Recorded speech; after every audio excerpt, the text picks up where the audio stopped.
चूर चूर हो जाएगा। जो हमसे टकराएगा चूर चूर हो जाएगा। अभी तुली लड़ाई है, आगे और लड़ाई है। अभी तुली लड़ाई है, आगे और लड़ाई है। भ्रष्टाचार दलालों के, भ्रष्टाचार दलालों के, जो अधिकारी न्यायी है, जो अधिकारी न्यायी है, को नमस्कार करते हुए मैं ये कहना चाहूँगा, ये आज मेरा कोई धरना प्रदर्शन नहीं है, ये एक मासिक पंचायत है और ये हर माह की 20 तारीख को होती है। इस महीने के अंतर्गत जितनी भी किसानों की समस्याएं मेरे पास नए नए सिरे से आती हैं, उन समस्याओं के लिए मैं लेकर के यहाँ पर एक ज्ञापन बनाता हूँ और उस ज्ञापन के माध्यम से मैं अपने जो उपजिलाधिकारी महोदय हैं या संबंधित अधिकारियों के लिए उससे अवगत कराता हूँ, ताकि मेरी ये किसान की जो समस्याएं हैं वो जो है उन पर जल्द से जल्द निस्तारण हो करके उन्हें उनका लाभ मिल सके। तो इसी संदर्भ में आज मेरा जो है पहला बिंदु मेरा जो है वो इस बात को लेकर के है कि यहाँ पर बहुत सारी गौशालाएँ बन चुकी हैं। गौशालाओं में कुछ में तो मानक से अधिक गाय पहुँचा दी गई हैं, किसी में गाय का पता ही नहीं है। कई गाँव से मुझे समस्याएं समझ में आ रही हैं कि लोग अपने निजी पशु बांध रहे हैं।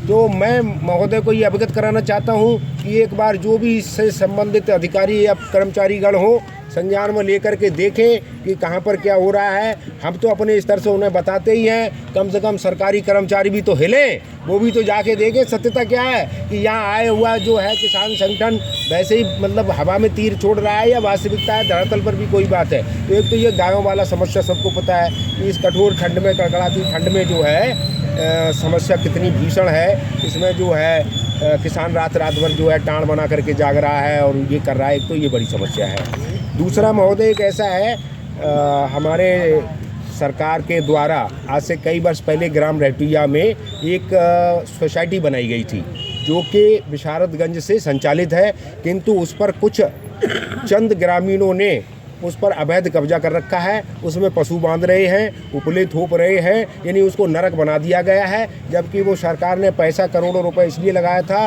कि मेरे किसानों के लिए जो है वहाँ से खाद बीज उपलब्ध हो सके, वहाँ पर क्रय केंद्र खोले जा सकें। इन पर जो है मैं कई बार कर चुका हूँ। इस चीज़ को मुझे लड़ाई लड़ते लड़ते 1 साल से अधिक हो गया है। एक बार खाली करा दिया, लेकिन वो इतने ढीठ लोग हैं कि पुनः उन्होंने उस पर कब्जा कर लिया है। तो सरकार को मैं ये कहना चाहता हूँ कि उन पर जब तक मुकदमा नहीं होगा, कानूनी कार्रवाई नहीं होगी, तब तक जो ऐसे ढीठ लोग जो सरकार की जो आम किसान के लिए हैं वो चीज़ों को भी खुद ही वो नहीं करने दे रहे हैं। और इसके बाद मेरे पास जो समस्या है वो साहब एक चीज़ बहुत बड़ी समस्या हो गई है। एक तो ये जो खाद का कट्टा 40 किलो का कर दिया है और इसकी कीमत 270 रुपये है, इसको 300 प्लस करके बेच रहे हैं। इसमें कुछ अनाप शनाप चीज़ें लगा करके किसानों को जो है ठग रहे हैं। ये इस चीज़ पर जो है संज्ञान लिया जाए। जिस चीज़ की आवश्यकता है, किसान भी आजकल इतना सीधा नहीं रह गया है। उसके घर में कोई वो अगर पढ़ा लिखा नहीं है तो उसका बच्चा पढ़ा लिखा है, उसे इसकी जानकारी है कि मेरी फसल को क्या ज़रूरत है। आजकल तमाम ऐप इशू हो गए हैं, उन ऐप के माध्यम से भी आदमी ये देख लेता है कि मेरी फसल को क्या ज़रूरत है। तो इस तरह से जो किसानों को इस तरीके के जो भ्रष्ट व्यापारी लोग जो है किसानों को जो दोहन कर रहे हैं, इस पर भी संज्ञान लेकर के तत्काल प्रभाव से उस पर कार्रवाई करने की आवश्यकता है। और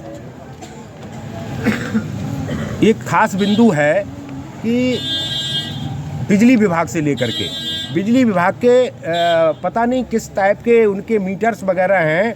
जान लिया किसी के उपभोक्ता के यहाँ 1 किलोवाट का लगा है और उस पर जो है कई हज़ार का बिल निकल के आ रहा है, जैसे कोई वो फैक्ट्री चला रहा है। तो ये बहुत बड़ी समस्या है। इससे क्या होता है कि जो सीधा साधा उपभोक्ता होता है वो डर जाता है।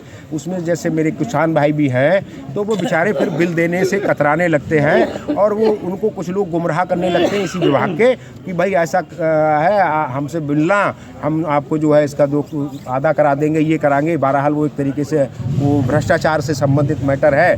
तो उन्होंने कहा आधे पैसे हमें देना, आधे में हम तुम्हारा सब काम करा देंगे। तो ये चीज़ें अच्छी नहीं हैं। ऐसे मीटर्स वगैरह अगर हैं तो कायदा में तो विभाग की ही जिम्मेदारी बनती है कि पहले तो वहाँ से जांच परख कर जो मानक के अनुसार सर्टिफाइड जो मीटर्स हैं उनको लगाया जाए, लोगों का दोहन ना किया जाए। तो इस चीज़ पर भी मैंने इसका एक बिंदु रखा हुआ है कि बिजली विभाग इस घोर लापरवाही को तत्काल प्रभाव से संज्ञान में लेकर के इसका निस्तारण कराने की कोशिश करें। इसके अलावा एक बिंदु मेरा जो है PWD की ओर से है, पहले भी मैंने अवगत कराया है, तो उस पर जो है अभी उनके जू नहीं रेगी है। आंवला से अलीगंज मार्ग आपने देखा ही होगा कि कितने बबूल के पेड़ उस पर चढ़ गए हैं, उस पर खड्डे इतने हैं। कल ही मैंने कई गांव का भ्रमण करा, 15 गांव में घूमा था, तो मैं उसी रास्ते से देखा मैंने, हो सकता कोई कार्रवाई हो, बिल्कुल कार्रवाई नहीं हुई है। इसलिए मैंने ये बिंदु रखा है, चाहे आप बरेली रोड पर जाएं तो ये वन विभाग वाले पता नहीं क्या कर रहे हैं। अरे ग्रामीणों से कह देंगे तो इस ठंड के उसमें बेचारे बहुत तेरे आज भी गरीब हैं जो सिलेंडर नहीं भर पाते हैं, वही साफ कर देंगे। पहले तो इसके लिए बाकायदा बजट आता है जिसके लिए बंदर बांट किया जाता है, कागजों में सारा काम हो रहे होते हैं लेकिन हकीकत में नहीं होते हैं। तो महोदय को अवगत कराना है कि इन चीज़ों पर जो है मेरे बिंदुओं पर संज्ञान लेकर के तत्काल इन पर जो है उचित कार्रवाई कराने की कोशिश करें और आम जनता और आम जन के लिए न्याय दिलाने की कृपा करें।